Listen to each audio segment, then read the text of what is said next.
I tell you, I'm prepared to. I'm prepared to. Let go of me, the cold on me. It's all Here comes everybody. let go of me, the cold on me. That's why you all on my line. Me up all of the time. Yo, I know you're dying to creep. You tell me anything I want just to hit the sweet. I got rooms, got dudes, got give to the cab with a boo. Talking under the light, show you right. Got you in the back of the bag, hitting spot.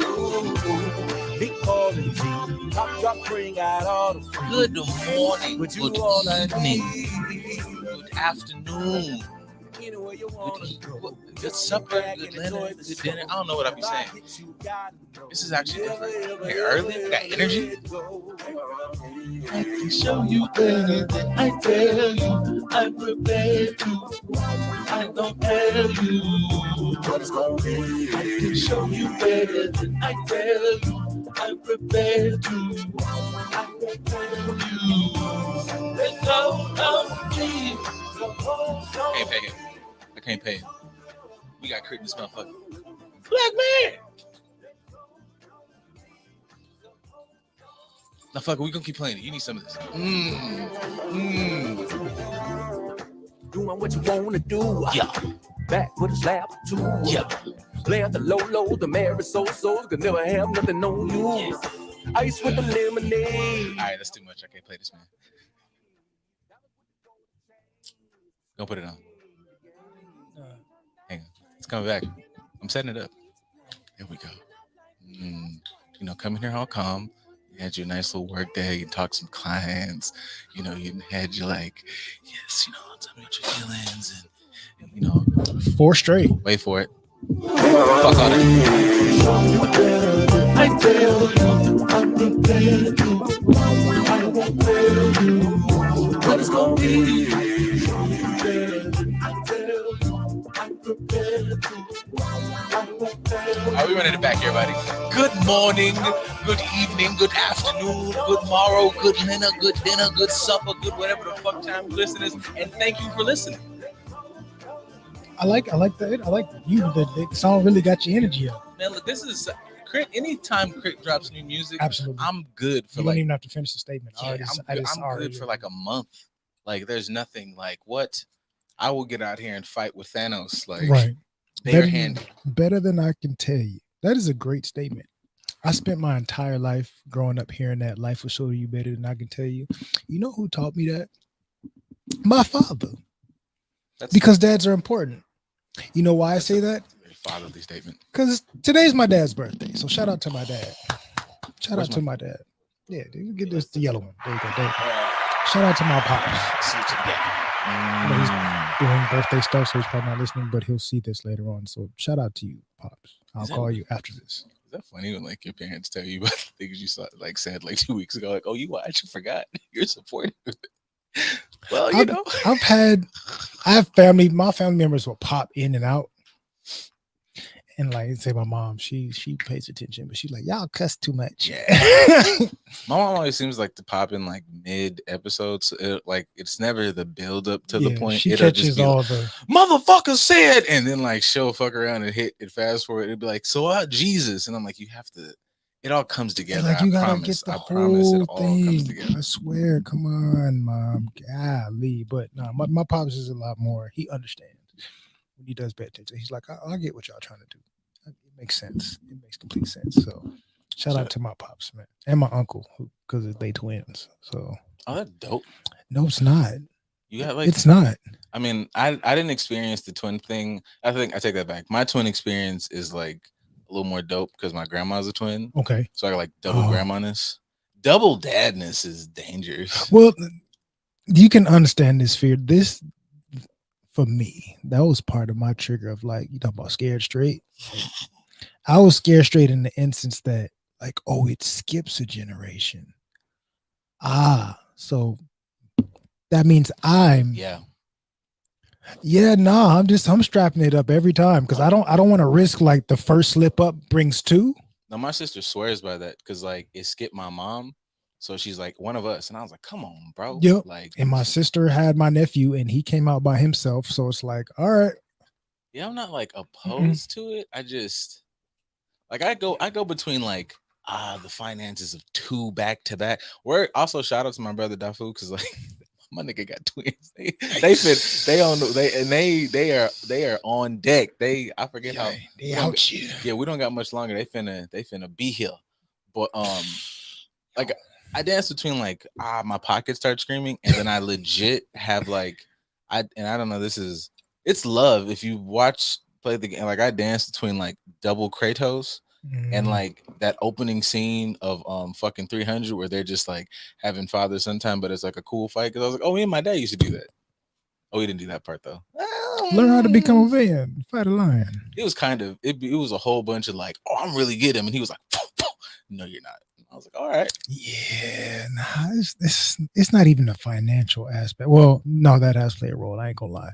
That has played a small role in it. But for me, it's just like, yeah. I haven't been in a relationship in a long time. That makes sense. So for me, in my mind, for a very long time, it would come from a slip up. And I don't want to bring twins into an unhealthy family. I think that in conjunction to the family history of like, I'm 3rd generation broken family. I don't want to contribute to that. So for me, it's like to not only contribute to that, but bring twins into that. Oh yeah, no, I don't want to go that route. I don't think that statement's played up enough. Like, I don't know, like niggas aren't against like popping them out here. It's popping them out here in healthy situations. Right. Absolutely. So absolutely. I mean, but that's not even. I mean, I know, like, I feel like we get that critique from like the lady folk, but also like, I love y'all, my niggas, but like, it's not unwarranted a little bit. Nah, so it's dudes, it's dudes out here. I'm not gonna say confirm or deny that I know some, but I know some that they be all right popping them out. As long as I gotta get my boy. I got girls. I got a bunch of girls. I gotta get my boy. It's like, how about just like staying with their mamas? Yeah, see, my thing is like I'm not necessarily like above or even judge anybody who does the scary thing, or if you just with somebody and shit y'all, after a while, nigga, condom, bitch. What the fuck is what you talking about? But it's just like if you, I just feel like at least have that comfort level with somebody, like something. I don't know, the nigga just be like, I'm gonna get me when we been fucking this long. I'm gonna just I've been scared. So for me, it's like even if we do have that comfort to where we can go raw, that needs to be because there's BC involved and there's appeals and shots and all that other stuff involved to where I know I can shoot the club up, and there's a very small % chance that this goes in that direction. If it does happen and you've been on this BC, that just means that it was just destined to be, and I just got to eat that bullet. But other than that, nope. I think about that, and also I think about like in the raw space, if I'm like consistently rawing you, in my mind, there's some type of comfort with. Oh yeah, absolutely. Yeah, this is like all right, like I trust you a little bit. Like, yeah, all right, respect me a little bit more because I trust you. Like, damn, like give me some credit here, please, just a little bit. Because I like look the idea of me like engaging in raw activities. I don't even think I like jumped into the raw thing. Like I was well outside of college. I was so pussy. I was pulling out with a condom in college. Like I wasn't fucking up nothing. I can understand that. I didn't even like when niggas was talking about. I had no idea what leaving it in felt like all throughout. Yeah, from high school straight. I didn't have no slip ups, no mistakes, no. Nope. I mean, it wouldn't. I can't, like, I was out and had enough time to kind of do a little tug, like 2 or 3 tugs. I know this didn't go in there. All right, we good. Just to make sure I can squeeze it out, get the last of the toothpaste out the tube. Yeah, baby. We can porno it, take this motherfucker off, take it, like, yeah, it was out. I have no evidence right there. Yeah, no. I was a late bloomer, so I definitely was. Because by the time I really start, like, getting to it, I was on scholarship. And I was like, nope, we're not. I'm not taking that shameful flight 3,000 miles back home because I had to give up football to go take care of a family. I'm not doing that one. So I really didn't. It wasn't until after the first round of grad school that was pretty much all right. kind of maybe sort of be comfortable, but no, I think like almost my late 20s, almost 30s. That's when I was like, okay, I can relax a little bit. Yeah. I got a master's degree, got my own place, this, that, and the other, blah, blah, blah. Like if I do slip up, I'm in a better position than I was before. But even still, like 30 years of trauma to like, nah, nope. I don't want to go that route. I'm not risking it. Sorry. Yeah. Just snake eyes. Fuck. I couldn't risk it. Yeah, that'd be like, yeah. I mean, I'm not trying to judge anybody's situation, but like I do think about that, like even when I look at obviously like with like celebrity shit. And I know like celebrities have a different life and connections and this, that, and the third, and we were, all that fucking we got swept up on a 8-month trip on a yacht or whatever, and then they just and I'm like, yeah, I always be like, and maybe that's my fantasy. I would like to just, we got kids now. Yeah, then I'm gonna go ahead and sit on this, but like I fire these motherfuckers out within reason, because I feel like even that, I feel like once you, because who was that? Who's that? Is that Kiki Wyatt? Yeah, Yeah. she got So like she got a team. She got a starting football offense. Yeah, I like they said that at the house. Like I was talking to my uncle, and then my grandma said something about it, and it was like my grandma I think came from like it was 13 or 14, but like back in them days, like also like your kids were like your team, because everybody was doing like work, like Right. they worked like a farm, or they worked the house. Like it was, I just feel like in that, and maybe I'm not living a rich enough life, but I just feel like even with money, because you have to maintain that level of money, I like to know, I would feel like I would like want to know what the fuck going on. If I got 12 and 13, I know that like my give a fuck for like, I don't know, I give a fuck definitely about 1 and 2. Somewhere around in between like 7 and 8, like I forget what the fuck they got going on. The baby matters, this young one matters. You fucking weirdos in the middle, boy, like the first 2 and the last 2. Yeah, man, good luck. I just don't they being raised by their siblings. Yeah, that sucks. To me, because I'm just like, yeah, I ain't pushed out, I ain't popped out none of my own, but even within the field of just kids that I know and like care about them, it's a lot of attention to give this motherfucker. Like, you want to instill that shit. And even to this day, like I know I'll fuck around and be talking to Big T, and that nigga come out of nowhere and like smack me one. I was like, damn, this shit never. You niggas just got infinite knowledge. I don't know if I could do that to 13 motherfuckers equally. I know I'm like, you're straight, you're good, you're fucked, because I didn't have time. Especially I was on tour and like I mean, if season was going, if you got fucked. A whole bunch of money, yeah, something that pulls you away from the household, most definitely. But you still run the risk of that even if you don't. So that's part of my family dynamic, at least for my mom's side. Like bunch of kids, not super involved, at least from my great grandma's standpoint. Love her, but she wasn't mothering the way she was. My great granddad tried, but he ended up dying of cancer when I was really young. So it's like there's groups. So I think there's like 3 groups of them, and these end up helping raise all these other ones because they didn't have the proper tutelage from the parent. Now there you do have some of those families that like they got a bunch of kids and every kid gets the attention that's needed and necessary, but it's a toss-up. If I had the means, I've always said like I don't mind having as many kids as I can afford. That makes sense. Because what happens to like if I have like I'm just keeping on like the 13, the huge, just keep quiet this time. Like when do you have time? Like if I'm like you said, okay, if you have all this time to give and be there for the kids, shit, do we have time for each other? Because it's like, fuck, man. I'm like, well, you got to get these 5 over here. I'm going to get the rest over here. Then we might switch off.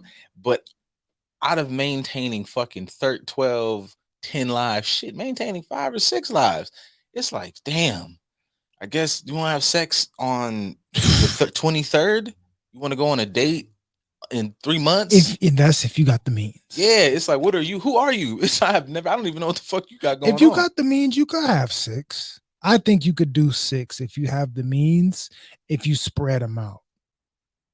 If you spread them out, or they back to back to back to where you can all kind of raise. So like Like, oh, cool. This one's 18, which means all of y'all are up next. Great. Mm-hmm.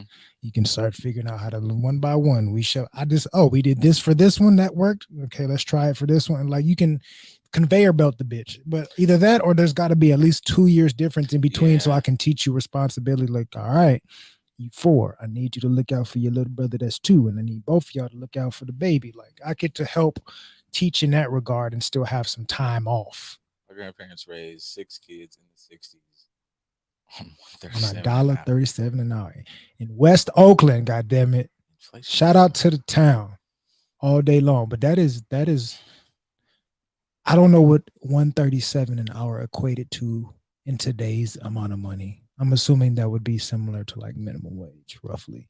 Yeah, but I mean, like that number of like 6, and also like I'm taking in like cultural things because it felt, it was motherfuckers was playing in the street. Absolutely. And we had the whole like community thing. Because my mom even talks about that, like how you could go from her house, all like the whole block was fucking with the whole block. Absolutely. So you fuck up once, that's a bunch of ass whoopings you getting. Yeah, you could do that shit of trusting that, like, okay, if me and mama shift overlap and we might not be in the house, not only can you be in the house alone, but across the street, Curtis and them go watch next door such and such, and them everybody was bouncing around. Like my uncle's best friend used to fuck around and just used to be at the house every day, like shit like that. Right. Damn, kids don't have. I remember going to my friend's house and like just chilling across the street and like up the block and shit like that. I mean, kids today can play online with their dad's friends that are online.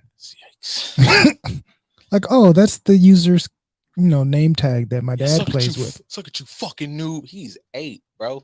Like oh, I'm sorry. I thought this was Curtis. This is little Curtis. Hey, what's going on, buddy? Look here, press these buttons. I know, like, I'm big on the geek shit, but this is where, like, one, although I have a headset, shout out to We the Hype, I haven't really used it because, like, I've played here and there, and like just fucking with things like Call of Duty, or like I realized, damn, this is, as much as I posted something today, as much as like video games and stuff can be a positive coping skill and things that you can kind of escape, or you can kind of be a little there, the demographic of motherfucker, I would say do that in like, fantasy games or games you can kind of beat to yourself. Those fucking multi things, dude. We was playing something, and we were playing like one of those fucking multiplayer things on Call of Duty. I heard he was grown, like you could hear it in his fucking voice. It was taxes and fucking healthcare and bad knees in his voice.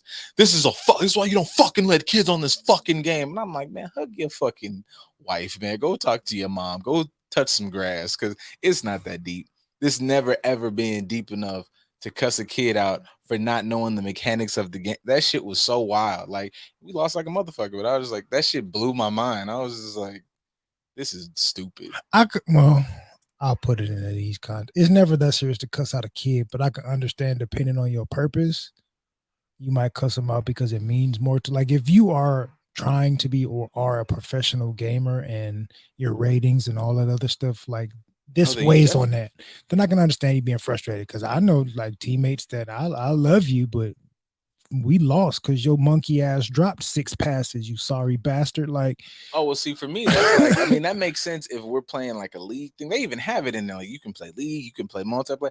Nigga, this is the regular shit. Yeah, this regular kids. Yeah. This some kid from Istanbul that's happy to like finally get this game system that's playing, and you chewing him out because this is Aaron from fucking Rhode Island, bro. Like, he just got out of school. He playing this game. He really ain't supposed to. At all. Some kids bullied him today. Let him shoot some shit. Right. Because, like, he could have beat somebody ass and got suspended, but he's like, I'll blow up a tank or two, take a deep breath. And like, it's 11 o'clock for him. Like, it's like 7 here in LA. Like, you're supposed to be in bed, kid. Like, what are you going through? It's Wednesday. Why are you not in bed? What's really going on with you? Matter of fact, let's mute everybody. Hey, you all right, man? You okay? How old are you, kid? You really like, let's talk to me a little bit. I don't know if that happens on the game, but I think that should. Just like we should have the same community aspect and looking out for one another in real life, we should be able to do the same thing in games where it's like, yeah, we talk shit, but somebody should be able to at least come into space and be like, man, not today. I'm just having a rough day. I've seen a couple athletes that like the gamer athletes. Yeah, what's bro's name? He I think it was Debo Samuels. Just one of the most recent stories is when they were going for the championship or whatever, a dude he played online, like they kind of developed a relationship. He flew him out to the game and shit, got him tickets, set him up in a hotel, let him be on the field and shit, and watched them play. All off their like just bond playing the game together. Yeah. So they're positive experiences. Which is like I think should obviously be highlighted more. I follow a couple like gamer pages, so they highlight all the good shit of it, Right. and kind of like reminds you like the Andrew Zimmern conversation where people can take anything that might seem so far off and turn it into no, I mean this could transition in like you're saying like positive interactions, a mental health thing. So Right. I'd be kind of like, man, I gotta stop being dickheads because this does have It positive has potential. for just for from a personal perspective. Absolutely. We actually not I we've like watched it work with a variety of kids with a variety of issues. Yeah. You might have like just I need to play Call of Duty because I need to play Call of Duty or game or what's that shit GTA because I'm feeling violent. But this let me punch somebody. I blew up a car, and I only did it for 10 minutes. Funny thing, like 10 minutes of explosions. Now he chilled. Now he whatever. It may even be them playing. We used to see them be happy to watch other people play, That just shit. just to be able to look at the violence and What not was AWOL and go do drugs. What was that stupid ass game that I hated? Minecraft. Like Oh you want yeah, to see a kid who's like, he's not they had full blown NFTs going on. yeah, like you think he's not. That shit used to blow my mind. You think he's not, or like this Fortnite shit. Like you think the kid's not into this, he's not into math. It's like, no, we just maybe not approaching this right because that motherfucker creative as shit. I don't know, man. We could probably figure out that's geometry in there. Like he's putting a lot of there's a lot of brain functions firing off with how because this game is not anything that's exciting. You have to build and put, Right. and he's in the build and put parts for like 3 hours. But 10 minutes ago, you couldn't get him to sit down and he won't stop saying, shut the fuck up, bitch. But you sit him in front of here. There's a fucking intervention there. That's all I'm saying. Yeah. We I think we really should be more mindful and intentional of figuring out how to create those healthy spaces within gaming, whether it's helping utilize gaming as a healthy intervention or coping skill or things of that nature, or implementing the community aspect of like, I know you want to be competitive, but like, hey, yo, bro, you really are sucking at this game. Like, not to tease you or make fun of you, but like, is this your first time playing? Like, are you okay? Like, can we help you? Like, having those types of conversations What if there's a in the positive game. gaming community type thing? I would like to know that. I mean, I don't really follow a lot of gaming. All the gamers I follow are also cosplay girls. So that's my intervention. Sometimes it's not the same, but I would like to know that. Like, are there communities of gamers that get on there and have therapeutic or healthy interventions by way of the game? If not, then we should start Just a Dope Ass Gaming Therapy. I think I definitely I'm not sure about the therapy part, but I know people who like are more involved as far as mics and talking to people. Right. There's definitely communities and friendships that are built via games and it's like healthy spaces. So like I think that is like a avenue for if somebody was to try to give a certain type of specific therapy. I think that's perfect. Because like they're definitely like, oh hey, we're friends, we're buds, we met through the game, and people have meetups. Again, I saw that on like the fucking it was a reel where it was like this lady filmed her husband and they did they did a He meetup met like his dude for the first time. yeah, and I was like, well that's actually like he needs friends. I mean, that's the only way he gonna get some goddamn peace these days, because apparently it's a crime for a man to have self-care outside of playing the video game, and even that's a problem. So not gonna lie, that's my favorite type of like content. That's becoming my top 3 to 5 favorite types of content to watch. It's like gamer couples, absolutely, and like gamer couple reels. And I was having a conversation about that like maybe 2 weeks ago, and I never even thought about it that way, and it got really really sad because it was like, do you think about how the bar is so low, how like how many men are so like starving for affection, that the fact that a girl would play the game, don't gotta play it well, the fact that she would just play the game with them, it just means a lot. yeah, how much that means. Like dudes are not like, some of it is funny content, but like no, they're serious. Like the bar is so fucking low that all you have to do is just play the game with him and he's happy. Do you think that that's like an issue with men? I was like, holy fuck, I ain't even thought about that shit. I just was up here going, it'd be nice for somebody. Like that's a cool like interaction. It's like, yeah, you niggas aren't asking for, and it wasn't a fucking dude. It was you niggas aren't asking for, you know, a lot of shit. It's just spend time doing the things that I like to do more than just once a fucking month or some shit. Like try it. Like you didn't try. You didn't. But you know, that's also us not. Or you, I don't know. It's a weird space. I'm about to say it's a weird space of dudes not asking. But I see things that are like legitimate asks, and a nigga get butchered for it. Like there's butcher a nigga for saying like, you know, she don't suck my dick every day and cook me an 8-course meal. Like you can butcher him, but it's like, damn, that nigga ass. That wasn't a fucked up ass. Like he said, just let me play the game for an hour. I don't even care if you sit here in the room with me, but just let me have this. And I'm cool. I'll do all the other nonsensical bullshit, but let me have this. He's also inviting you to be in a space which he would probably prefer. You can sit there and read a book and put your feet in his lap. And as long as he can sit there and focus, he's good. He may rub the foot every once in a while when he got a little. You're both getting something out of it, and it's considered quality time, and that would probably make him happy. And he can get butchered just for saying that. Yeah, I've always thought like about that, like, you know, motherfuckers talk about, because I'm hyper like critical of like a lot of relationship shit, but it's not always from a space. Us? Yeah, very much so. But I know like and I don't really care to like up the tag it or like take the tag off. Like if it's like, you know, it just seems like you won't say fuck us. Oh well, then fuck y'all. But like, cause that's not what a nigga's saying. But fuck you, you know, fuck you sideways, I guess. But that's not bad. That's not a bad thing at all. Anyways. One leg up, one side. Even if you squeeze it like a little sandwich, get you a nice little grip of cheek, man. Anyways, absolutely. It's like from a space of motherfuckers. I'm trying to look, cause I was finna leave. He was because that shit lit. He was gone. He was thinking about it. Shit. He was trying to find the words, but the image was still there. Because if you miss out on shit, it'd be like little creases. Like you niggas don't be like thick, man. I don't remember with rolls. Them shit be roll. It be look like a little. It's like an extra. That's a little side pussy. It's the extra pussy. Squish, man. But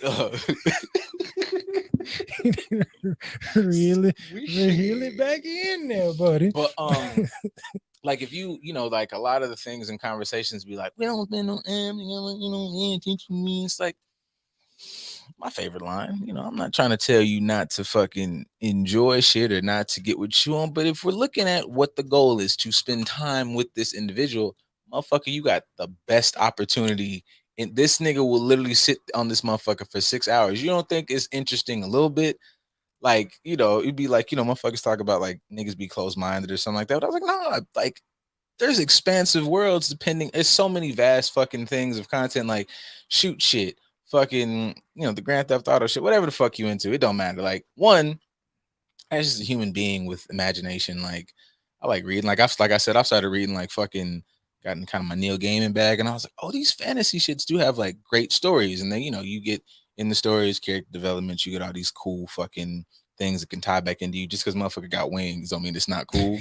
So it's like this is your moment to really connect with this nigga, because I swear I've heard, now if anybody can beat me, I'm here for it.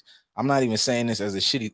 I know like at least I think I can pick every nigga I know has had at least 2 to 3 moments where he's watched some funky ass cooking show, Love and Hip Hop, the whatever the fuck the latest thing is. Hey, have you watched this? Whatever. Queer Eye. Whatever the fuck, because she's into it. I want to think down, and it's like, hey, did you ever? We get together and we watch this because this is our show. No, this is your show, and he settles for watching it with you because that's how he gets peace. Because if you say the pushback, like, well, I don't like the show, well, and now it's a what issue. But if he said, hey, can you watch?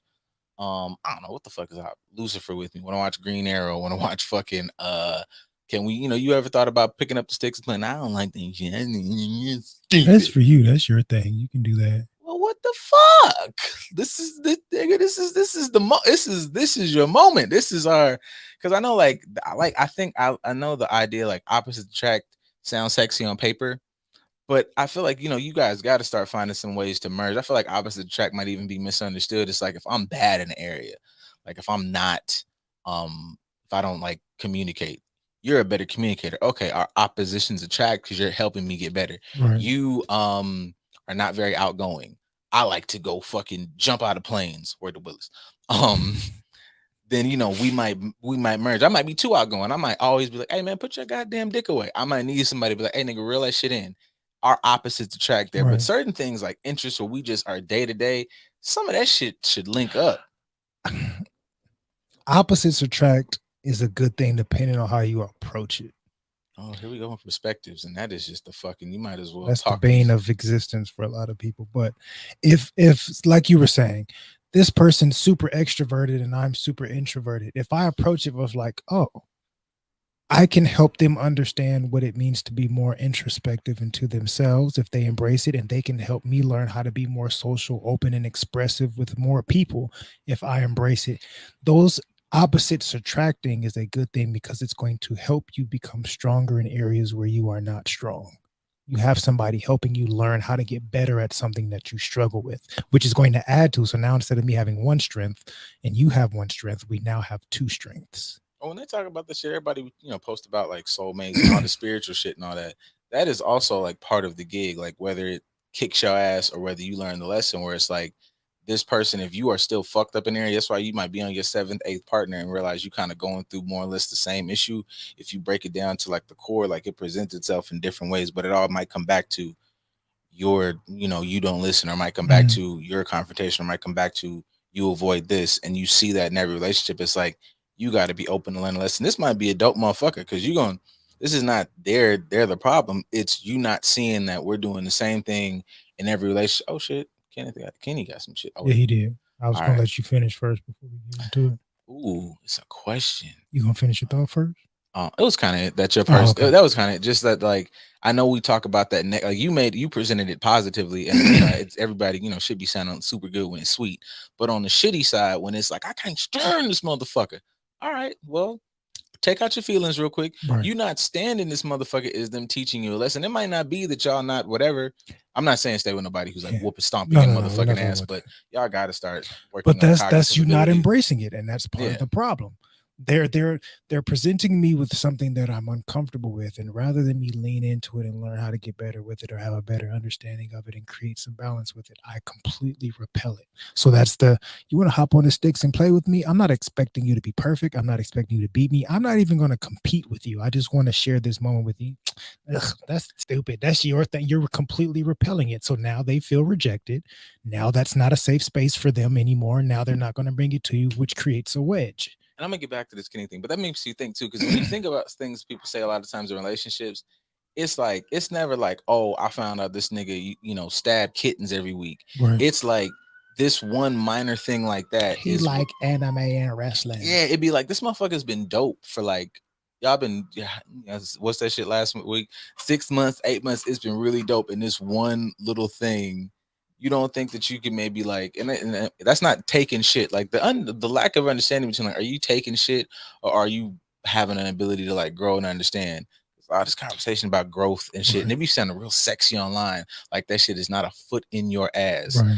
Growth pain, what's that shit? Growing pains, muscle growth, everything growth be hurt from micro tears and frustration and aggravation and effort and soreness and pain.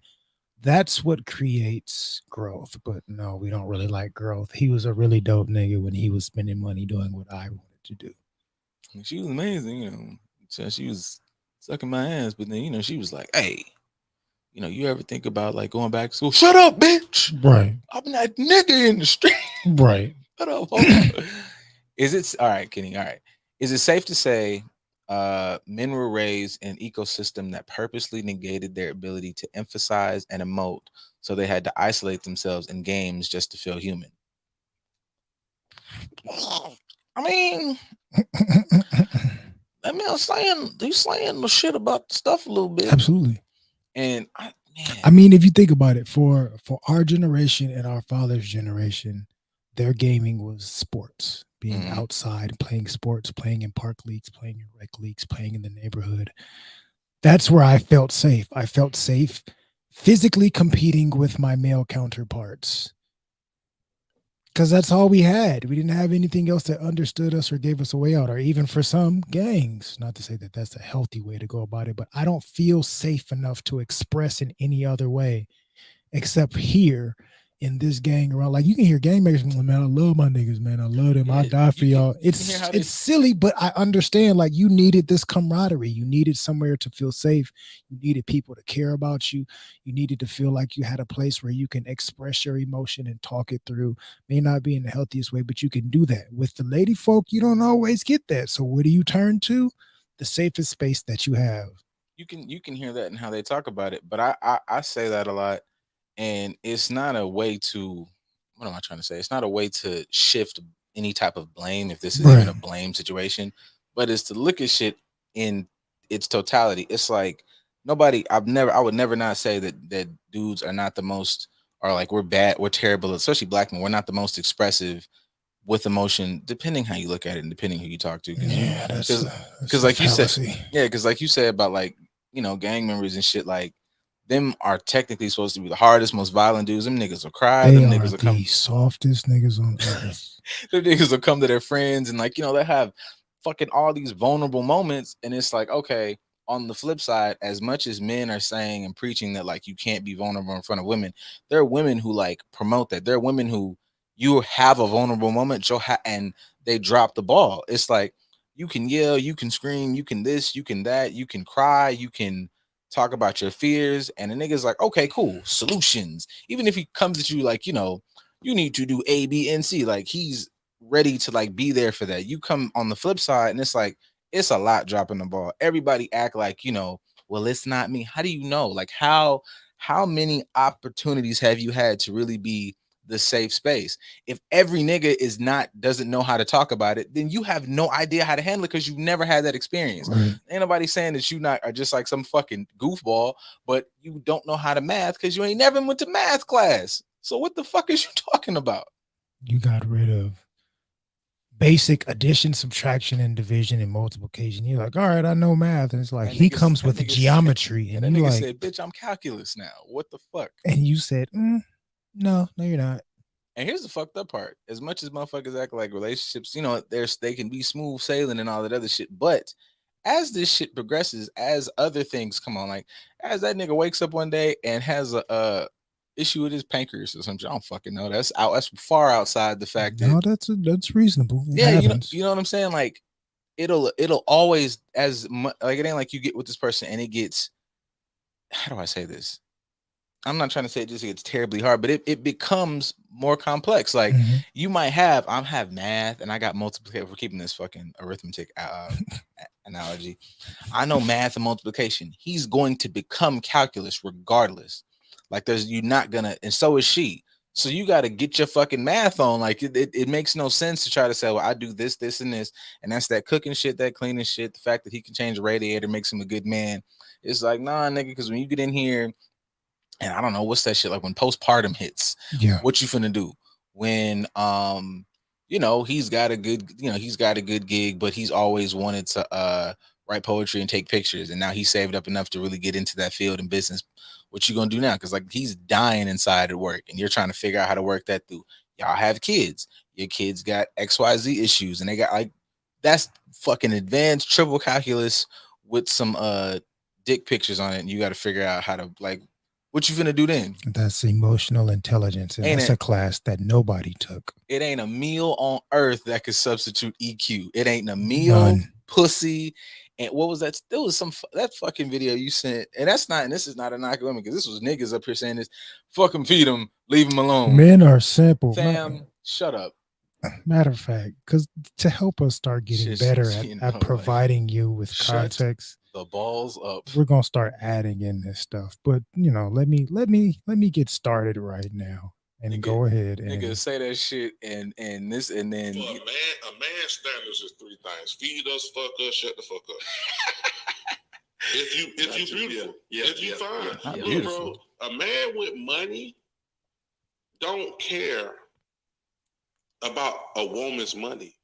No, you see what I'm saying? No. Money only matters to a woman. We only are loved for what we can provide. You see what I'm saying? Yeah, when you young, you might find a dude who don't care about what you got. She just think he looks good. You know what I'm saying? When a woman start finding herself, The only thing she cares about what you can provide. We are only loved unconditionally for what we can provide. In the words of Mike Tyson, she never loved you like your mother loved you. Never. She only loved you for her survival. Your mama loved you for your survival. This is one of those moments where, like, I saw one of the comments and it was like, take podcasts away from niggas in 2022. And this is almost, as a podcast nigga, I'm like, yeah. Because they're like, this is one of those things where, like, I got to figure out how to say shit more sexy, because you could say a lot of shit and be waxoetic about bullshit, because there were statements that sounded like something was, like, it could have been something. Yeah, but if you just flesh that out like 2 levels deep, that shit is ass. Like, okay, I jump on a lot. My one of my favorite lines is one of them shits he says in there is I be jumping on the women when they be like, my dad, and it's like, I'm not your fucking father, I'm your partner. Right. You're not my princess, you're my queen. And those are different sets of rules. We're supposed to help balance each other, but I'm not here to just take care. On the flip side, I would never expect a woman to love. Nobody will love me like Diana. Nobody gonna love me like Diana. That's my mother. Like, that's a whole different. You're supposed to love me like my fucking partner. Now, what you may mean out of that is somebody who's really there to support and look for the best for you. Right. But that is not in this frame, still in the framework of a mother who will, like, actually, it's a different set of, like, set themselves out for you. Like, it's not a healthy mother. Yeah, it's not this just take care of me like a child thing. It's, like, shit. Even like my mom will put her foot in my ass. Niggas, nobody talks about that part. It's not the same thing. Like, you're not her prince or her fucking, you're her king. So, like, all right, let's fucking make this shit work. But nobody's supposed to love you. I mean, I guess to the intensity, but, like, motherfuckers look for the exact actions of a parent, and that's not okay. That's not healthy. Not even that, but like him, I've said it on the show plenty of times, but you've reduced us to stomachs, penises, and wallets. And then you say women don't love you unconditionally like your mama, because you choose women that love you for being a penis, a stomach, and a wallet. You're contradicting yourself, which is stupid. Did your mama love you by way of feeding you, fucking you, and telling you to shut the fuck up? No. She gave you massive amounts of different variations of love, which helped you survive, helped you feel supported. You think you don't need some of the same similar things from your partner? Yeah, like, to start it out with, like, no, I'm saying, nigga, I don't. To say I only need 3 things. No. And then in the next statement was like, they only gonna love you for what you bring. Nigga, that's the standard you set. You set that for yourself. Like, you minimized yourself to fit into that, but that kind of goes into what Kenny was saying in his most recent comment, as far as, like, I'll let y'all read it. It's up on the screen, but they're living out the healthy responses that they were supposed to get as kids. And he was talking about turning to video games and, like, utilizing that as a healthy response that you should have gotten as a child. Same concept when it comes to your relationships, in my opinion. You're going to turn to what you know, or what you think is more comfortable, more easy. You're not getting that from her. She just feeds you, fucks you, and shuts the fuck up. And it's still not what you need. So what do? You turn to stuff like video games that help you feel a little bit more supported or validated, or it's an outlet for you in some capacity when she's getting on your nerves. You turn to this over here because this gives you what you need. You turn to this over here because this gives you what you need. Why? Because you're not requesting what you actually need at your core in your relationships. And that's part of the issue. You minimized yourself. And I understand the difficulty with these conversations, because shit, personal conversations, or you have them but it's like, shit, man, I don't know. It's almost like, to me, I kind of think about it as far as, like, black people shit. Because you'd be like, the first few, you got to go, like, die on the sword. Like, everybody just kind of go along and get along. Right. And it's like, yeah, you will probably fight. No, I'm not probably. I'm from experience. You will fight tooth and nail trying to go, this here is nice, but this is not what will make me stay. This is not what will make you whatever. And you will fight tooth and nail with a motherfucker to try to make them understand, like, yo, I need this over here. And this is just, like, in passing conversations about relationships. If you're talking to somebody just in general, like, I get that you do this, this, and this, but I am more than, same way you more than just buy you some shit and throw you some dick, right? Like, you have all these other layers that you need support. I'm a human being. You don't think I need far more shit? You think if we, everybody out here, y'all be saying, y'all be, I can fuck you for hours. All right, cool. Y'all can fuck for hours straight all the time. So, everybody can do at least 3 rounds, because that's what y'all be saying, like 3 rounds an hour. 24 hours in a day. If we fuck 3 times, that's 3 straight hours. So out of these other 21 hours, it don't take me longer than 20 minutes to eat. So now we got 4 hours. I'm gonna sleep for 6, 7, maybe 8. Like, what else are we doing? Like, and fuck all that shit about. And I'm actually changing the narrative. I'm not opposed to doing shit, but doing shit as a way to mask that we don't got nothing to fuck. If I can't sit, like, it was something that was part of these tweets I posted today. I'll sit at the house. If you want to chill with me, be prepared to sit at the house for 4 hours in silence. But if you can't do that with somebody, all this other shit is, like you said, performative. We're filling the void that we not really fucking with each other. Like, why? Because think of, like, and that's the thing. If you think about hanging out with your best friend, you don't got to do a fucking thing. No. Oh my shit. Oh shit. Fucking Ashley came over. Yay! And y'all like fucking, like, y'all might go out, but it don't really matter. Y'all go get your nails done and eat a sandwich, and y'all be chilling all fucking day. Be at the house on bullshit or be on the phone on bullshit. You chill with your boys on some. So if you can't do that with le partner, if everything has to be a thing, then y'all not really fucking with each other, and it's all bullshit. Feed me, fuck me. That's 5 hours out the day, max, right? So the shutting the fuck up part is 19 hours out of the day.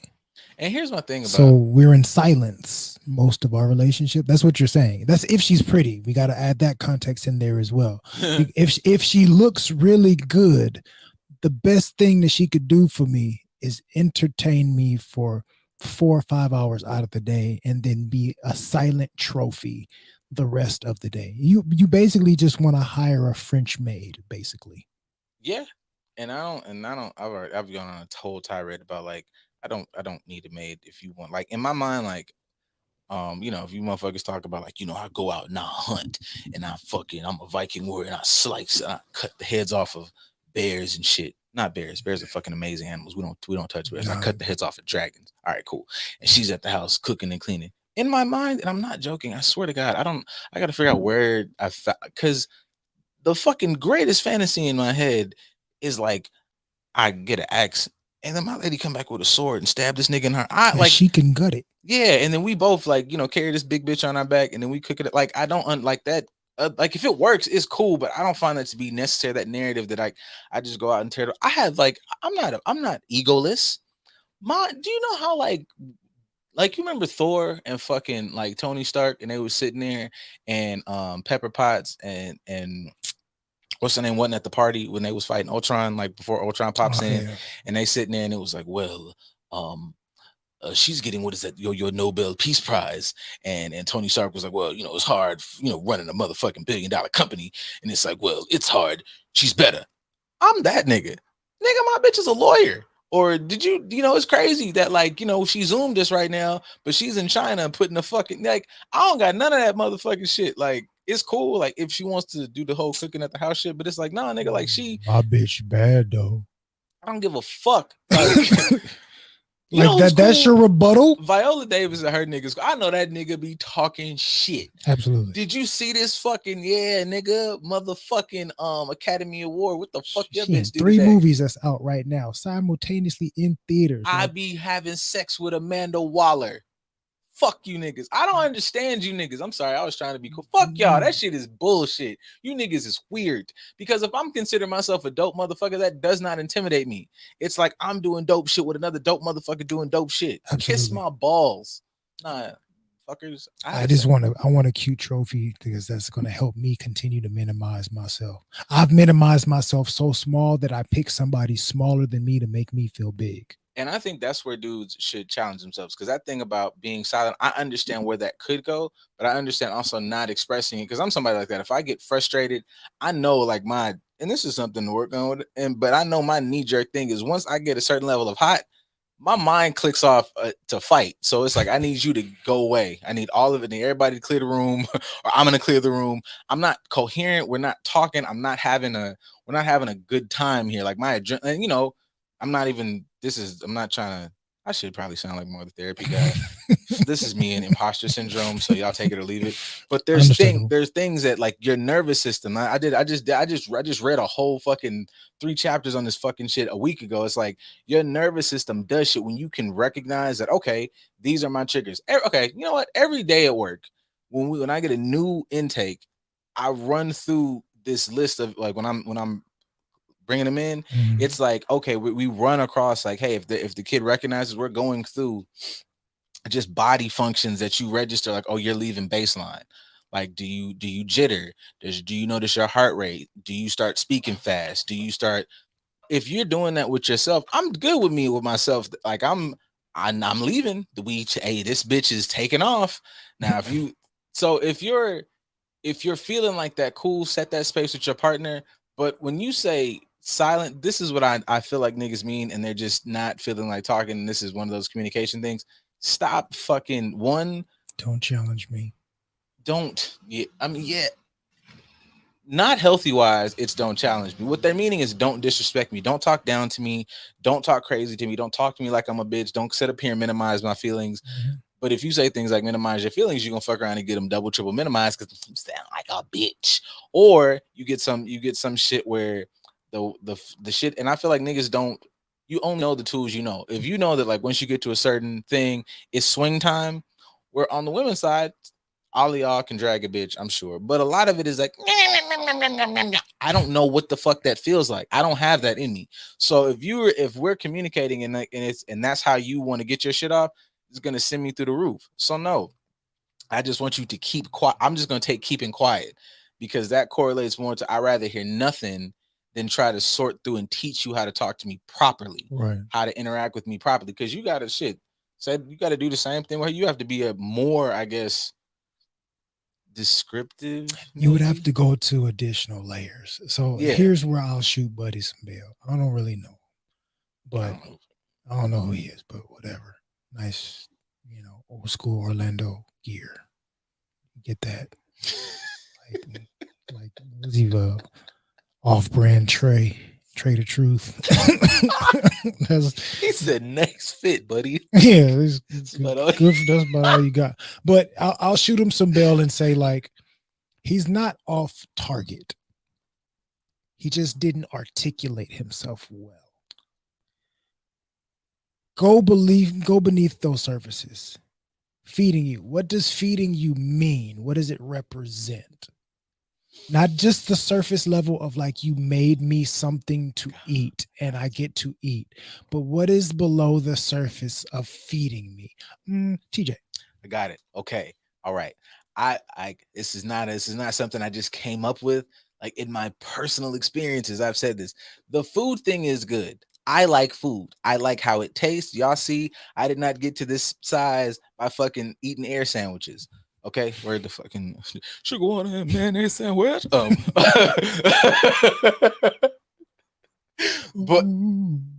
such a fucking classic. Trick love kids. He does, man. Anyways, it's the idea that like correlation. I am a member of an organization. Shout out to the Brothers of Alpha Omega. And we, as we're getting to know each other, as we're joining the organization, it's like, oh, hey, I got a little bit of ends. We're in college. Everybody's broke.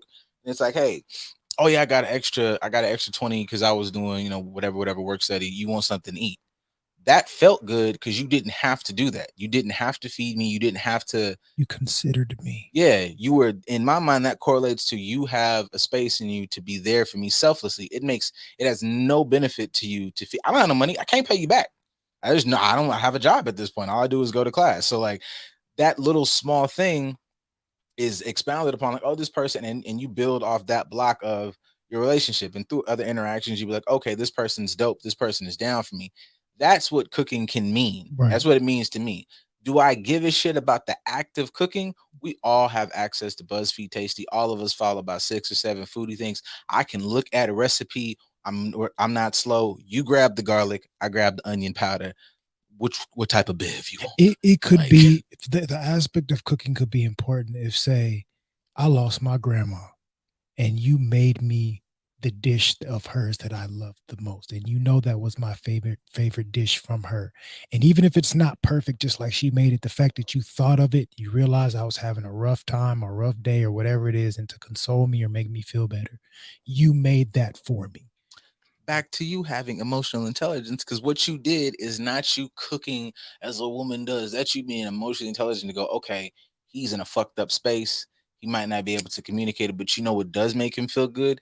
This meal that reminds him of one of his favorite people. That Right. requires you to be fucking tapped in beyond just, you know. That requires you know and understand him at a deeper level than just I can feed him and keep his balls empty. No, that you don't get cool points from me personally. I can't speak for everybody, but for me personally, you preparing the groceries that I paid for, that doesn't do anything for me, because I've been doing the same thing for myself for 35 years. You doing it for me doesn't really, what does that do for me? You know what that meal does too? It shows that when we communicate, we're actually communicating, because there's a lot of communication is not just talking. Absolutely. Communication is not just talking. Communication is not just talking. It is how you talk. It is your body language. It is listening at the fucking forefront. I repeat, listening. I'm not really active listening. Okay, like say that. Active listening, not hearing me. Active listening. Where I'm headed with this is, again, there are books that are dedicated to teaching communication.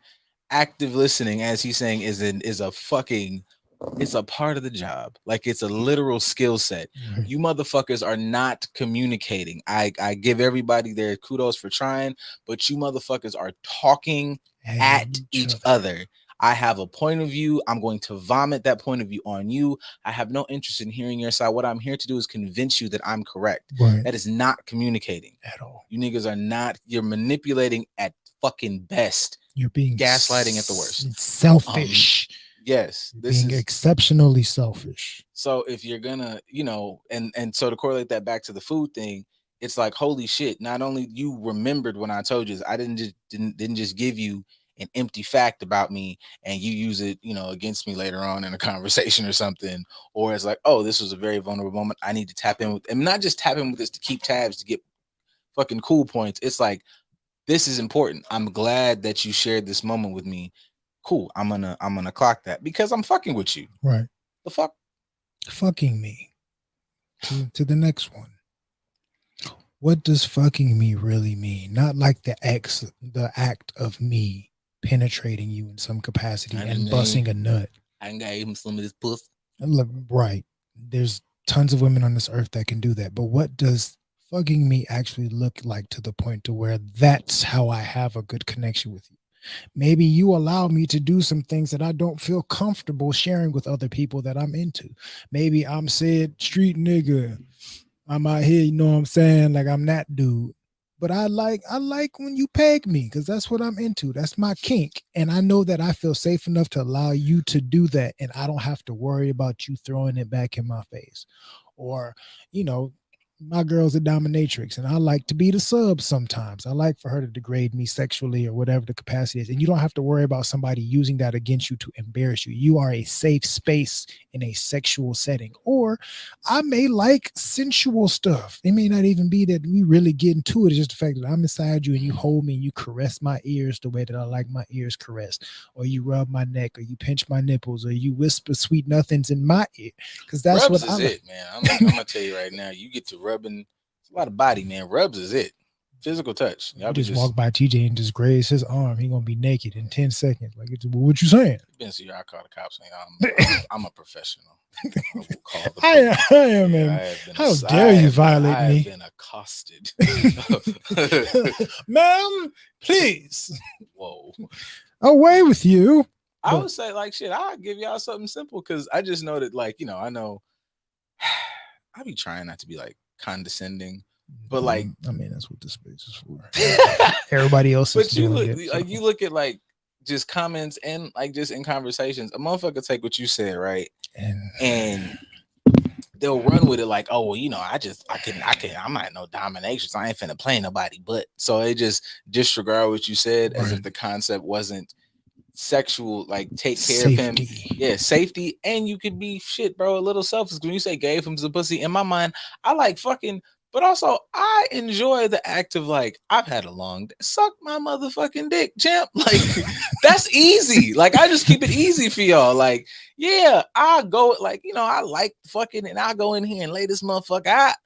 But it's some, hey, look, I see you fucking just sitting up here just losing it with your yeah, I eat your pussy and get up. Like, you good? Like, yeah, just you seem like you were stressed. Yeah, like, that's all I need. when the last time you sucked your nigga's dick because it was fucking, it's Tuesday afternoon, man. It's Tuesday evening. Suck his dick. He didn't do shit. He just ain't done nothing fucked up. Suck his dick. Or even if you understand him well enough, let him eat your pussy if that's what he like. He might like I don't even want to smash nothing for real. I just wanted. I saw you was pulling, you know, you was pulling that meatloaf out the oven and you ain't had no panties on and you just let me eat it in the kitchen because that's what I felt like doing. And then you finished and made, you know, maybe my plate afterwards. I went and washed my beard and we called it a night. Especially if y'all like there, like it ain't like, oh, you know, I'm only here for a week. Then you just kind of got to throw out all the stops.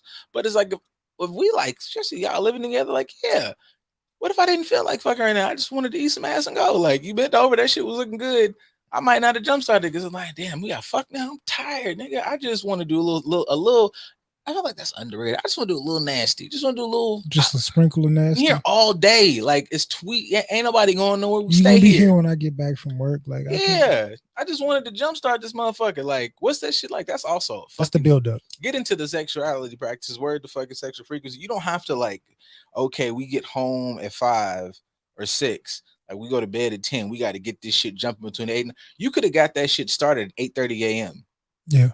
And then, you know, you just kind of, I was gonna say build up through the week. Like you just do a little bit of nasty every day. Like Saturday could be your fucking day, but we've done something sexual and nasty for a little bit of time all throughout the week. You build up all this excitement and anticipation, but you also are nurturing it, and then boom, it all culminates on a specific day.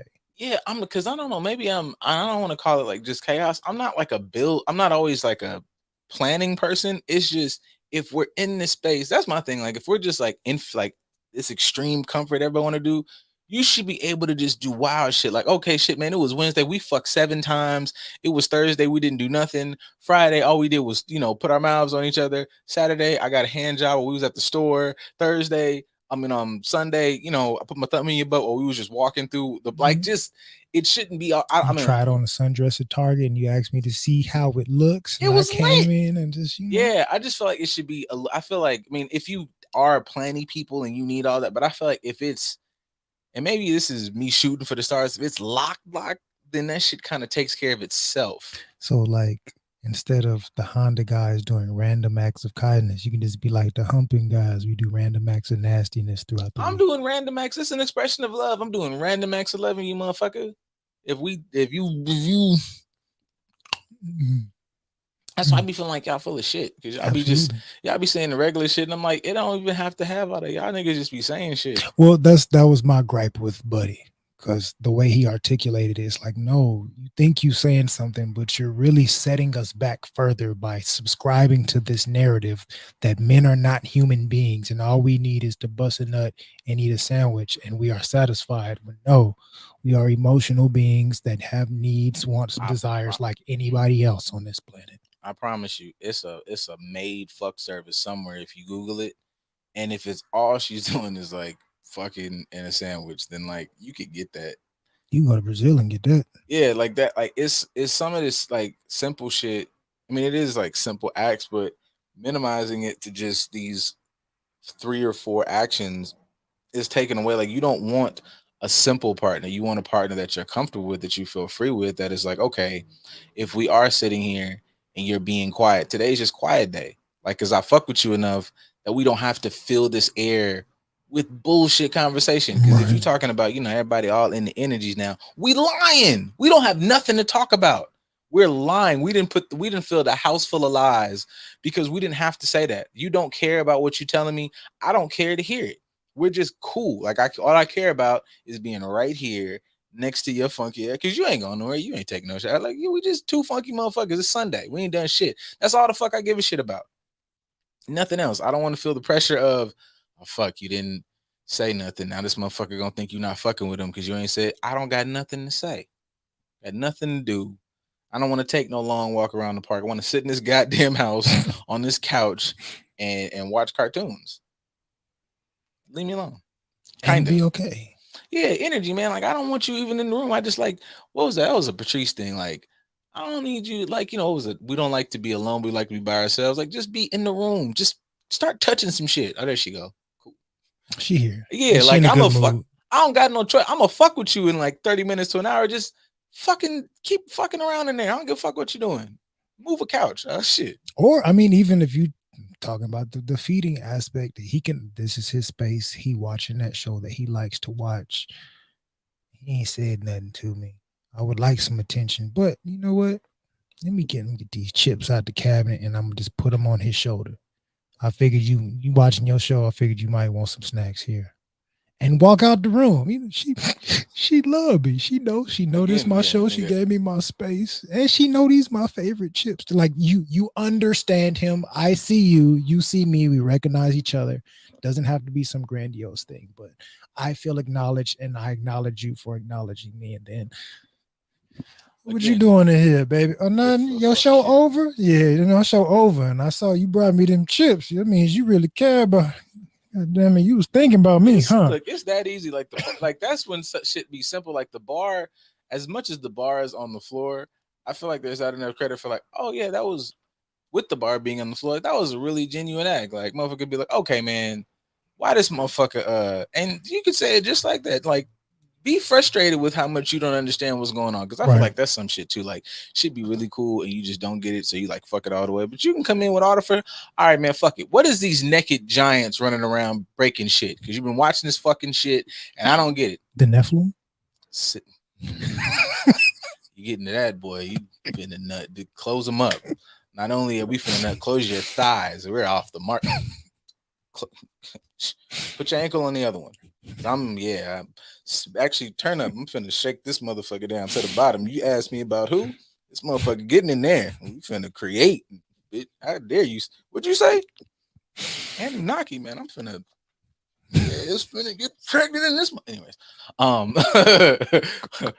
yeah, like that. It's this thing called Attack on Titan, man. You wanna? Because here's the crazy part. That nigga is on season 4, the most recent episode. You ask generously, that nigga will not hesitate to go watch season 1. And y'all got some shit. Y'all are doing some shit now. Absolutely. Y'all gonna stop fucking talking to me like I'm not giving you motherfuckers the. We are. Damn, nigga. Shit. But it's not like we're giving you anything difficult. It's just a matter of highlighting a different perspective that we need to allow ourselves to step into. And also, you just can't say that shit not cool because, like, everybody grew up watching cartoons. Like, you really gonna sit here and say you think it's not cool that a giant fucking roaring, they're fighting in the street, two giants? Because cartoons are for kids.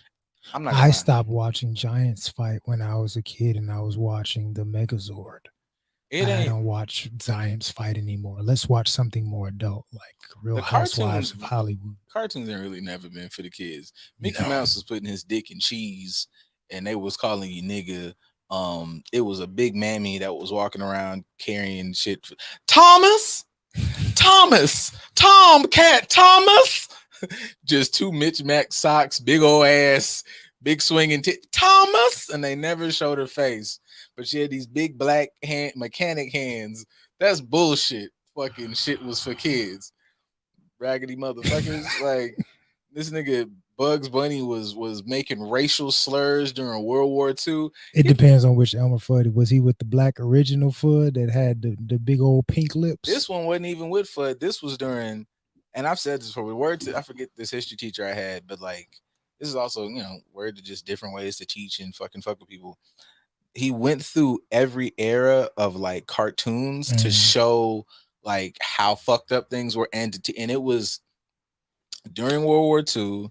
Japan had just got funky with that ass, and they had Looney Tunes where like this nigga was like blowing up, and it was the most.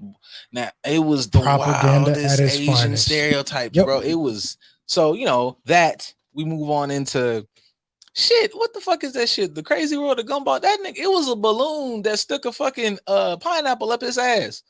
I took a bag of jelly beans up my head. Like he did that, and it was that shit come on in the daytime. You're not finna talk to me about no motherfucking anime, bro. Nope. I'm emotionally invested. This nigga lost his mom and shit. It's political shit's going on in here. Watch you niggas watch motherfucking You can watch really any anime, to be honest. I'm gonna tell you, y'all watch Full Metal Alchemist. Tell me it's for kids, and tell me it don't have no fucking impact on how you Seven view. Deadly Sins, having daddy issues, All that familial issues with your siblings, and so the whole premise of Full Metal Alchemist is just like you can't get nothing in this.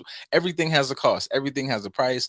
Balance. Like, kiss my black ass, bud. If you ain't got no imagination, just say that, and we can go through this childhood trauma you had that didn't allow you to fucking, live an extensive imaginative life, and then we can grow into that. Because you're not gonna tell me that fucking watching the Puerto Rican Princess is like the shit.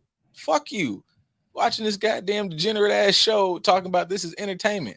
These weird assholes walking out here with their titties out. I love titties. I never want to watch that motherfucking show. Don't tell me that shit not cool, but we can't watch The Boys because it's violent. Nigga, it's a lot of shit going on. What the fuck is wrong with y'all? I die on this hill. Not gonna tell me I said this, but you're not gonna tell me Kratos and fucking Atreus is not the most beautiful comeback story of a father and a son getting to know each other. Shut up. Boy. He trying to figure out how to, and he gave him a name. Like, it was a whole shit, bro. Like, we watched Bird Box, which is really just a play off of. I ain't watched that shit. No, but I'm saying like in was it Bird Box? Whatever the fuck it was, the one where she had to stay blind and yeah. But in that movie, she called her children boy and girl. She never gave them a name. Until the end when they felt safe, and then they started calling her mom, and she allowed herself to actually call them by their names. Kind of the same with Kratos. That is the same. Trying not to connect with. And that game came out before the movie. Yeah. Oh no! Like if you like, there's a God, I can't remember what's this like. I'm not like trying like not to be one of these like cinephile people, but I follow a lot of those pages that like the color schemes of this film, things behind it. So there was a thing I reposted this shit every time I've seen it because I think it's dope. It takes every scene that some of these big, huge, critically acclaimed films have, and how they got it from animes. Fam, I'm like, I've seen it's that. not even like, and it's not even like kind of inspired. They didn't try to hide it. The color schemes, everything. Shut up. You know what? I feel like I always try to start an Attack on Titan, but maybe that's too special. You're not gonna tell me if you're a grown fucking human being with emotions and like proper cognitive function that you watch anything the Studio Ghibli's made and it doesn't like fucking do the stuff. You motherfuckers watch Disney movies like you niggas don't fuck with Princess Mononoke. Like Howl's Moving Castle is beautiful. These are beautiful films. My gripe. A lot of girls will demonize like a man watching anime, but they grew up watching Sailor Moon. A classic. I'm not even gonna hold you. Like niggas act like they didn't watch that. Sailor Moon is the shit. Also, fucking Tuxedo Mask is kind of a weird ass nigga because that age gap is wild. But anime, yeah, that's one thing in anime that like they gon'. I didn't like in Demon Slayer where they just gave Nezuko titties for no reason out of nowhere. Like that girl, a girl, boy. Like, she's the little sister. Like she's okay. Oh, you know what? I mean, she's aging faster because she's a demon, but still, like, even that. This is the weird thing. I bet you.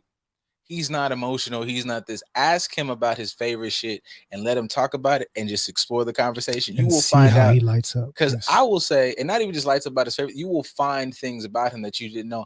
I like Demon Slayer. It's a dope show. All the action. I sincerely enjoy that show because as a big brother, it is a beautiful story of a brother and a sister and older brother, young, and they're figuring it. Them niggas kicking the world's ass. Yep. By storming together. I have a little sister. That shit fucks with me. Also, that's why I fuck with Black Panther. That's why I'm like really pissed that y'all niggas are not trying to, because I want to watch that. I spent fucking 30 years reading this guy, like 20 years reading the comic. Like, I want to see the motherfuckers interact. Them niggas having the handshake. Fuck y'all. But yeah, that shit, if you have a good brother-sister dynamic, you fucking got me locked in. Yeah. So I bet you ask your nigga about his favorite fucking anime or the anime he's watching now, he'll tell you it's a lot of cool action sequences, and then he'll give you something that's like. But on the premise of going deeper than the surface of what you just expressed, the why. I like this show. surface level, because it's a good show, a lot of action-y bullshit. You know, it's got a pretty decent storyline, but the real underlying why is it makes me think about the relationship I have with my sister and how that means something to me. I got a heavy hit, and I am trying to stand on your head, but this was love. You want to know why he doesn't talk to you about it? Because the first time you asked and he lit up, he might not have saw it, but he lit up about it, and he told you. And you said, it's not even that you blew it up. You zoned out. You got on your phone, or you know, motherfuckers know when you're not listening. It's like, oh, you didn't really. Wait, so men can recognize nonverbal communication? Shit. We can What? we can recognize behavior patterns and mannerisms. Here's the thing. And I'm not just saying this to somebody. Fuck us. Fuck the people in the field and all this trained for it. You mentioned gang members before. If a nigga, his life depends on him being able to recognize changes in the environment, that nigga's moving weird. Bitch, you think he don't recognize that you don't give a fuck that he was talking about whatever the fuck happened in his day? Right. Like, you don't think he registered that you're not giving a fuck? He can go to a party and pick out all 15 dudes in there that got a gun and why they have a gun and how they can tell that they have a gun, but you think he can't recognize that you're not paying attention to him fully when he's telling you about things that he enjoys? Yeah, so if we're talking about a group of people, 'tis us, that apparently don't communicate well, don't feel like they're safe spaces, don't feel like this, you ask this nigga about something that might have been seems minor to you because you don't understand it, and you asked him and he told you and he registered that you weren't giving a fuck. Now, is he not communicating, or did you drop the ball? Like, how many times do you feel like you've done that? If you think about it, like, you know, this is one of those moments where, you know, you gotta, you know, if we're doing the self-reflecting, I'm working on me, part of that working on me shit is you going, bitch, you're dumb. Like, you really fucked that up. Not, you know, yeah, hold space for yourself. Don't fucking drag yourself through the mud. But it's always presented as there are always these nice conversations. Nah, man, it's that fucking weird part in the movie where you look in the mirror and that mirror go, bitch, what the fuck? What the fuck? What the fuck? That part. Mirror, mirror on the wall, who's the fairest of them all? Not you, bitch. That nigga said, oh, bitch. Yeah, like, so I don't know, man. Like, do that. Like, I don't have nothing else. Nothing eloquent to say in that regard. Yeah, just do like, that, because there's a nigga somewhere. There's a white dude somewhere in Wisconsin who's like a furry who also loves. He's a brony and a furry, and he's married. So she supports it, and if a nigga's not, and I find that shit to be off therapeutically. I've talked to some people. And I've heard some stories. Yeah, so if he don't do that, bro, you could deal with the fact that my man's like Plus Ultra. You tell me right fucking now that you gonna watch Deku and motherfucking All Might run. That shit is beautiful. When them niggas be kicking ass together, nigga. Having a father figure that you didn't have at home. When them niggas in that movie, believing in you when nobody else did. When them two niggas beat up bro who did the metal shit in that movie, that shit was amazing. It was. Y'all motherfuckers. Hey, look, I'm just saying, we not. Hey, listen. What we are. Gates. Trying to get up here. Gates, there it is. We're not on just on y'all heads. We on everybody head because we shitted on our side of the fence earlier. You might have missed. We're new Black history makers, and in order to make history, you have to break eggs. Didn't somebody say some shit like that? If they didn't, we gonna lie and say they did. Yeah. Mm-hmm. I mean. Honestly, and to play off that a little bit, you know, shout out to Black history makers, but yeah, y'all should go buy some stuff though. You should go support a lot them. Of shit. Listen to their podcast. I was on it last week. No gas, like it's like really it's really good. nice. It's really good looking shit really though. Nice. Like, you know, you be posting about like, listen, buy my friend's stuff. You gotta be like, no, it's good shit. Do that. No, y'all go ahead, y'all go support our stuff. But in the essence of history is somebody else's version of my story. We rely, say in a relationship dynamic, we rely on history, perspective, assumptions, stereotypes to tell us how to maneuver within the situation, as opposed to, no, I'm not going to let you understand my history from a third source party. I'm going to tell you my story, not his story. That nigga said that with a big T. This my story. I'm going to tell you what I need. I'm going to communicate what is what, where it comes from. Exactly. Going back to the crib. Did Did you see? Hang on. Did y'all see that shit? Fuck you guys. We are some pod motherfuckers, bro. That was brilliant. He did that. I give a fuck. He tied that knot. That was. Man. You had to be at the beginning of the episode. Did y'all? Man, that was some sexy shit. I try. I do what I can sometimes. That motherfucker's a linguist. What are we talking about? Like, sorry, thank you. But yes, you are welcome, Gates. You are welcome. But yes, my story, not his story. Fuck him. Yeah, You approaching me based off his story. Sometimes we really want to get into it and we talk about relationships. You're approaching me based off his story, not my story. Listen, my fave, and I know there's a lot that be, and he's my fave, not even because I always agree, even though I do agree with a lot of stuff. It's a fave because I just be like, I know you motherfuckers be writing this nigga off what he says, just face value, and didn't think past. Lil Duval posted some shit the other day, and it was like, and I know everybody thinks they're a good nigga, everybody thinks they're good, and it's like, but it's hard being somebody's like first good something, right? And it's like, ain't nobody like, I'm not perfect, but I'm like, yeah, I'm not a piece of shit, and I'm not in fuck. Like, besides the stories I've heard, like, I'm like, oh, you was just, why the fuck would you even?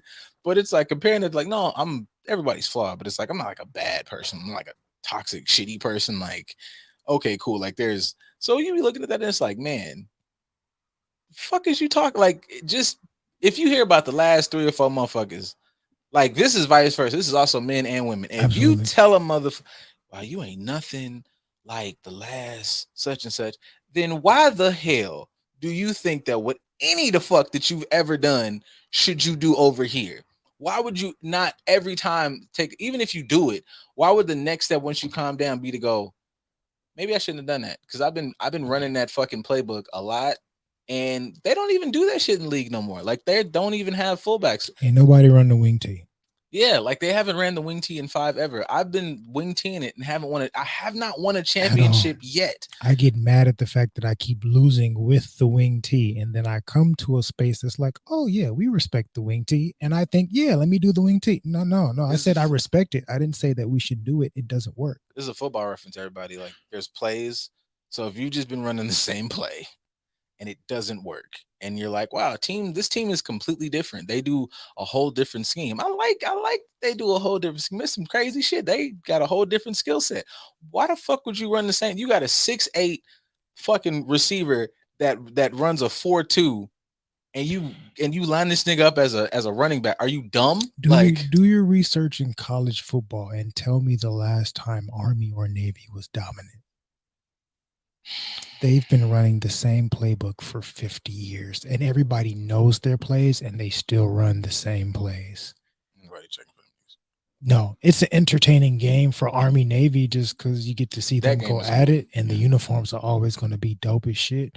But other than that, throughout the season, they don't really dominate or win a lot of games. Why? We gonna fight you, and we can wear you down just because we're an aggressive team, and we may get some wins from that, but we don't step outside of our playbook. We stick to the identity of like, this is the Army. What do? We run the ball. We're going to force it down your throat every season. We're going to get the recruits in the academy that want to run these plays. Like, their first priority is to be soldiers, not to play football. But we know what type of game it's going to be when we see you on the screen. Which is wild, because you essentially are prepared to lay down your life. You should be knocking the shit out of motherfuckers. That would be crazy. Right.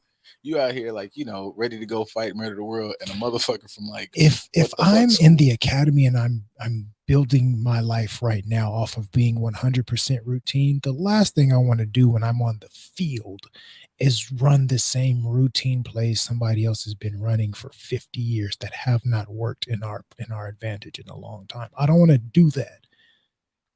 I don't.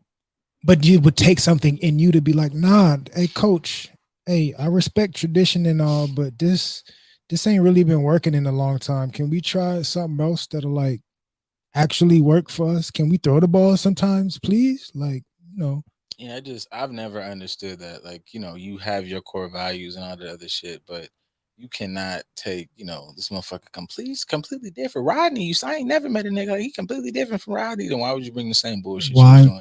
Anything that you did in your previous relationships still didn't work. So you think you're going to come over here and it's going to work even though you have better?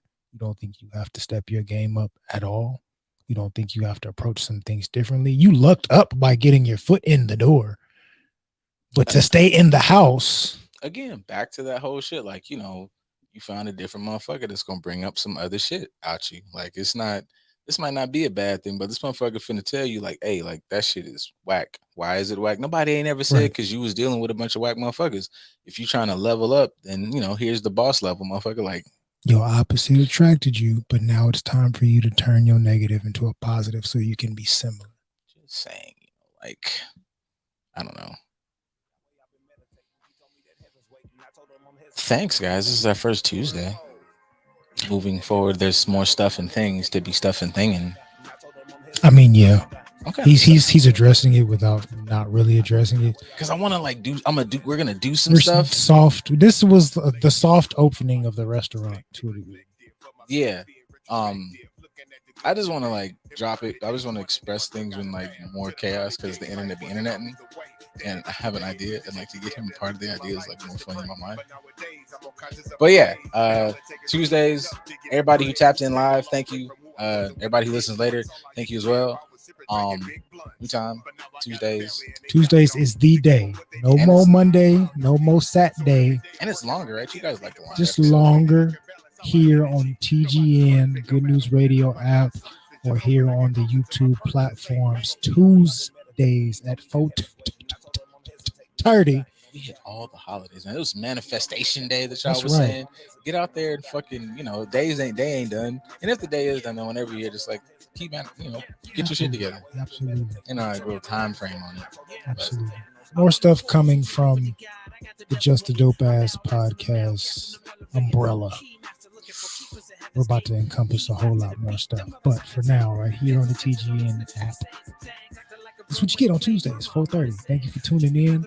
You get to actually listen now. You ain't got to be half drunk when you get your nightcap, when you get home from work and not really be paying attention to us and fall asleep. You could actually listen and interact with us a little bit. Let me tell you what these niggas said. Take them draws off first.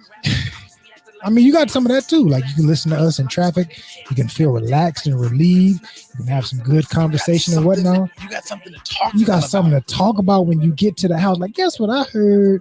These two intellectual, nice-looking, brown-skinned, pro-black brothers say on the way home that helped me get through my commute. And it was this type of conversation. And it was wonderful. And I'm hot and bothered now. So before I get, this dinner made, go ahead and put your tongue in my butt. It's a little reciprocity. That's it, man. Thumb that butt. That's the benefit of playing video games. Playing video games, you get to see him. If you see him doing this most of the day, that means it comes in handy for you. He's practicing for you. Mm-hmm. We're ending on buttholes. Buttholes and banner. Banner.